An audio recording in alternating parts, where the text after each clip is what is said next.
Now our dough is ready to make into small balls for our pull-apart bread. I have a beautiful rusty lid there. It's nice and puffy. I've got some oil where I've grated a clove of garlic in and also put in some salt. I'm gonna say it's about 1/4 teaspoon of salt. Later, once the dough is all laid out, just before putting it into the oven, you can put some of your favorite flaked salt on top just to add another beautiful taste. So now this dough could technically be cut into at least 60 or 70 pieces. So first I'm going to start off with, put my salt away. I've got one dish here where I'm just going to make a small appetizer, pull apart bread for somebody. And here I've got my melange where I'm going to put the rest of all my balls. So first I'm going to start off by cutting it in half. And I'll work with 1/2 first. Cut that in half. Next half.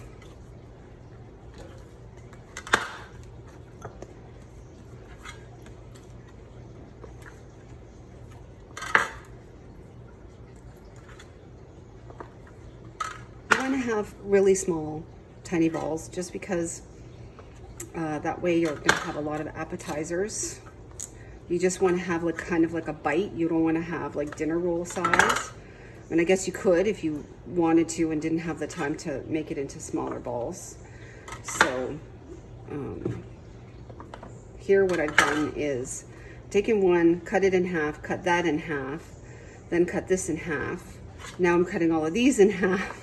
So what I've got right now is 2, 4, 6, 8. So that would be 1, 2, 3, 4, 5. Somehow I did something wrong here. Let's see. 4, 5. I cut that in half, cut this in half. So 6. 6 times 8 is 48. So now I've got really small little balls, and you want to make them into a bun size. I mean, if you threw them in like that, they just would be kind of like a messy shape. I like to just try to at least make a nice bun shape so it's nice and round. You can just roll it with your hands, roll it on the board like that. Okay, you want to have any kind of like little folds like that at the bottom. So, you know, place it there. I'll do a whole bunch and then you can see how it's turning out.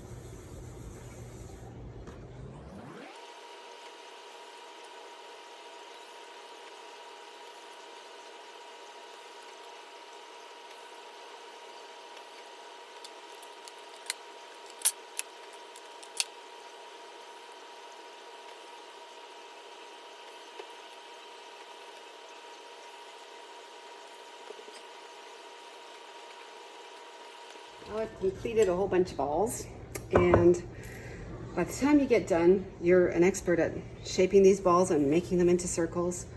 It's fabulous. And they're nice different sizes, so I'm just going to crowd my pot.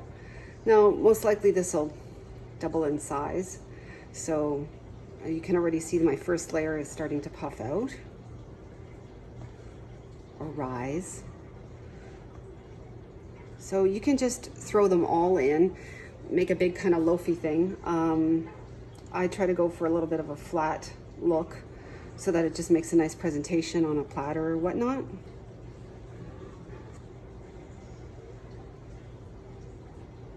And you can leave the spaces, you know, as long as when you put your ball there, it sits on top. I'm still dipping. It also looks great if you do it in a bundt pan. It looks really nice because you've got the tube shape down the center. It bakes really nicely.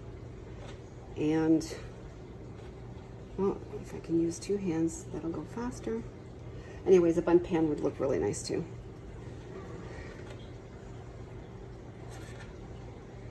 But I like this pan because with the lid, it really makes a nice kind of oven-like texture and keeps some moisture in.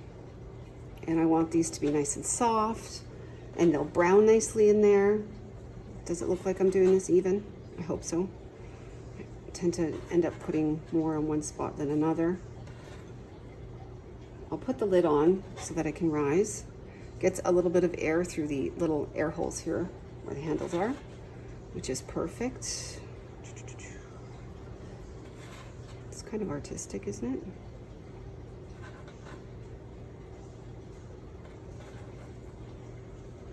Oops.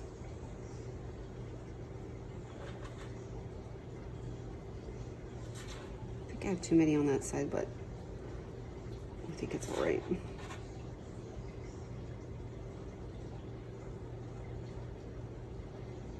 How does that look? That's nice. This guy is there. Beautiful. Now for the lid and let it rise.